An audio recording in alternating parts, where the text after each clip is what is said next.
What you'll see is a lot of 12.5-cent billiard hall tokens used the same way as a saloon token in order to get customers to come back and some form of advertising. Other areas they're used in small towns where you have a local economy. Rather than using nickels and dimes, you have tokens used from the general store in a certain small town to get people to come back to the town. And that was very popular also. Indian traders would use tokens because if you gave the Indians silver coinage, they'd go bang it into jewelry. We had no silver coinage. So the Indians, we did brass tokens and aluminum tokens, they called it tin money. But in using to get the Indians to accept the money, they got a better trade.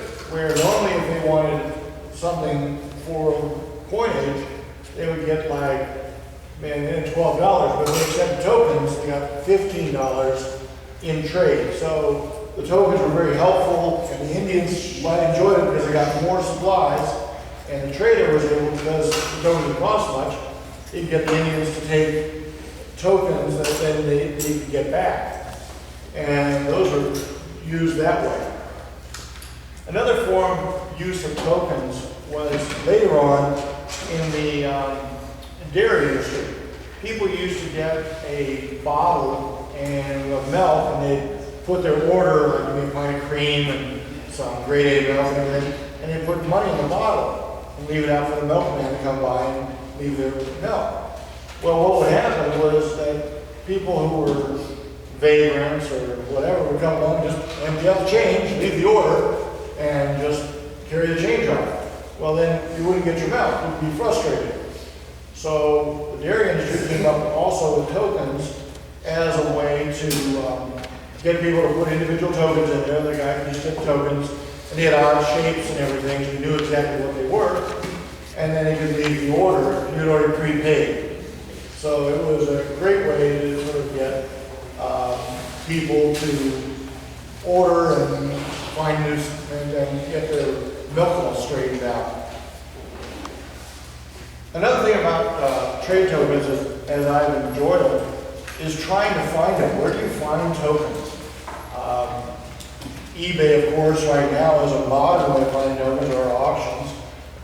Rarity of tokens is very tough because most of the tokens that are early are pre-1950. And during World War II, during the aluminum and brass drives, most tokens were used and melted. So many examples are 1 or 2 or 3 known. There are a few hordes of some tokens, but it's very far and few between. So I have a book here of over 3,000 early tokens that are listed. And I had a coin dealer say, "I'll take one of each." And I looked at him and I said, "That's absolutely impossible. I've been collecting tokens for now 30 years, and there's about 150 different towns. I'm up to 120. I mean, the next 30 are just, someone's got it and he won't give it up. There's no way, unless a new one is found. One of the biggest myths with token collectors is that if it's unlisted, not in the book, no one knows about it, it's worth more. Just recently, some major token collections came up for sale. John Ford, Harvey Roadhamel, and these tokens, which were rare and unique, but listed, came up for sale. And when they came up for sale, the Crittenton AT, which I have listed in the book at $2,500, sold for $19,975. Had 163 bidders. Patagonia AT, which again I listed like $2,000, $4,900. Campbell and Hatch, very, very famous token, where Morgan Earp was shot and killed on the pool table, and then 6 months later, the billiard hall burned down. That token, which I listed for $800, sold for $8,900. And another one, Paradise AT, which is a very, very remote town on the border of Arizona and New Mexico. 2,500 sold for 12,000. So just because it is listed means it could be worth more because people have desired it and wanted it and something comes up for sale. And as I say, new tokens are being found all the time. and you just never know where you're going to find them. As I said, I found them in cigar boxes, flea markets. Just yesterday I got a call from a guy who was at a car show, and they had a box of car parts and stuff that were found in cars. But sure enough, there was a Joe Mayer good for one meal token, and the guy called me on it. It's a rare token, one of 3 known. Here's the 4th example, suddenly has been found. And I guess it was tucked in the seat or something, and no one even knew about it when they tore the car apart. And it's just, as I said, you just never know where you're going to find them. But knowing about them is interesting because a lot of people pass by them. Another example, a widow in Tombstone had a box of stuff that her husband had found. He used to walk the streets of Tombstone. Whenever he saw something shiny, he'd pick it up and put it in the box. Well, he passed away, and she contacted myself and a few other dealers, and most everyone was just like, oh, it's a box of just stuff. Well, in the box were some Tombstone tokens, and we were able to get them bought, and she was very happy with the amount of money she got because she was able to bury her husband and pay off her mobile home. She was thrilled. And the tokens that I got, we then were able to put into auction. I went to a Hollywood auction and did very well. So knowing about them and being able to present to people what the history is behind them helps a lot. And I put some examples of some tokens here that you can look at. I've also got one other thing here, and this was for Alex, just to tease Alex. Alex didn't like me. What you have here is my recent acquisition. It's a bring and brag, I apologize. It's a note from Confederate Territory, Arizona. Arizona was a Confederate territory for 6 months in 1862. William Skillman, the capital of the Confederate Territory was Mesilla, Arizona. Mesilla is now in New Mexico, because Arizona was this way, not this way. Anyway, William Skillman made these notes. There was 2 notes that are known. One note sold for, I think, $45,000, John Ford said. This is another note in much worse condition that I was able to find. It was sort of tucked into a Bowers and Reina sale, and I was able to sneakily grab it. But what it is just a very interesting piece, and being able to have a note that says Confederate Arizona Territory. And that is very rare. It also is Union Territory money, and I don't have any of that, so that's my next one. Wow. Any questions? Yes? Yeah, are tokens counterfeit?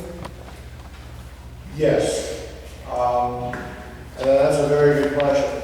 Counterfeiting of tokens. What? What's the question? I didn't hear. Oh, the question was, are tokens counterfeited? And the answer is yes, they have been counterfeited. There was a gentleman who had a sort of a gas station, and he was getting tokens and trying to make them, but his lettering was obviously wrong. To combat the counterfeiting in Arizona, Hal Bird, in hindsight, took pictures of every token he saw. He saw tokens early on, from 1950 all the way to 1970. So he took pictures of tokens. So counterfeits, when made, you can look at his pictures and go, not right. And so we have caught several. A funny story about counterfeiting, thank you for bringing this up. There's a gentleman who was in Winslow, Arizona. I'll never forget this. He wrote a letter to myself and other token collectors about all these rare tokens that he had. I mean, one token collector says, oh my God, I was ready to rent a helicopter and parachute into Winslow. So I drove up and met with the guy, and oh yeah, he had all these great tokens. What he had done is he had worked with, I believe, the utility industry, and I don't know if you've ever seen those old circuit boxes where you make those little punch-out things, and he collected those little round circles and punched tokens to resemble these names and everything. What he also did on the weekend was he was a trail guide for the Crook Trail along the eastern Arizona area, and he would take tourists and, oh, look, there's a rare token. Of course, these people are going to grab it and stick it in their pocket, which they did, and these tokens have been in collections, and every now and then they'll pop up. Another a gentleman in Bowie, Arizona, I'm not gonna tell you his name, used to get foreign coins. You go into a coin shop and every dealer has their dip dish of foreign coins that we could care less. You can buy them for 10 cents and just get rid of them. Well, he'd get like handfuls of them and we'd like, yay. What he did is he would punch different things on them, like, you know, Fort Bowie AT or, and put names of, you know, John McGillicuddy. And he would go to the quarry out near Bowie and toss them, whereby people would find them and you get this phone call of like, found this rare token with incused lettering on a foreign coin. Okay, let's see, Fort Bowie AT was 1870 and you have it on a 1920 French coin. What's not right here? But it's just, yes, there are people who do have fun with tokens and the craziness of token collectors. And by the way, like Alex says, when you get older and you go to paper money, and you get older and get into aluminum and brass and tokens, you've lost your marbles.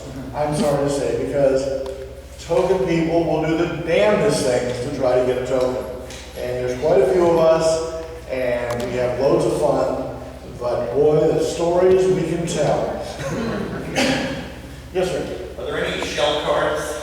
Not out of Arizona that I know. Not in Arizona. Arizona, I think, was a little later than the shell cards. Shell cards came around 1860, 1870, and Arizona was just starting out. So, no, I don't believe it. There's a shell card that is known out of Fort Union, New Mexico, and that's the closest I know of. And that one is super rare. Do most states have tokens? Yes, you're exactly right. Every state has tokens. I mean, I focus on just Arizona, and that's hard enough. But every state has tokens. Arizona has, in fact, there's a website you can look at called tokencatalog.com. And what it is done by a friend of mine, Richard Griever. And it lists, people can individually list tokens on tokencatalog.com, and it shows all different states, how many they have in each state. Arizona has over 6,000 listed now. I list about 3,000, and people say, well, they have 6,000, why do you only list 3,000? Well, I do the early ones. What a lot of the modern ones are, and this is where a lot of people are getting into token collecting, is through private clubs, because of plastic and wooden nickels and those. You can go right now to the various moose lodges and elks lodges and see if they have tokens, and they do. And those are the same type of tokens as were used early times. And people do collect them. And other states also. You have tokens go all the way back to Civil War, hard times, Revolutionary, counter tokens of England. So the token system was used throughout time. So yes, every state has tokens. And I think the hardest state to get a token from, if I'm not mistaken, is New Hampshire. That's one of the hardest. New Hampshire or Vermont, one of those two. I can't remember. Yeah, but every state has them, but one state is the devil. I think it's either Vermont or New Hampshire. I don't know which one. Probably Vermont. And it's just tough to get a hold of one. Yes, sir. You have a question? Okay, just holding your finger. Well, anyway, I gave you a pass out on tokens. If there's any questions you have, call me. I'll be happy to help you. This is what I enjoy. And I really appreciate you allowing me to come here and talk to you all and share my passion with you. And I have a little display here so you can look at it. Thank you.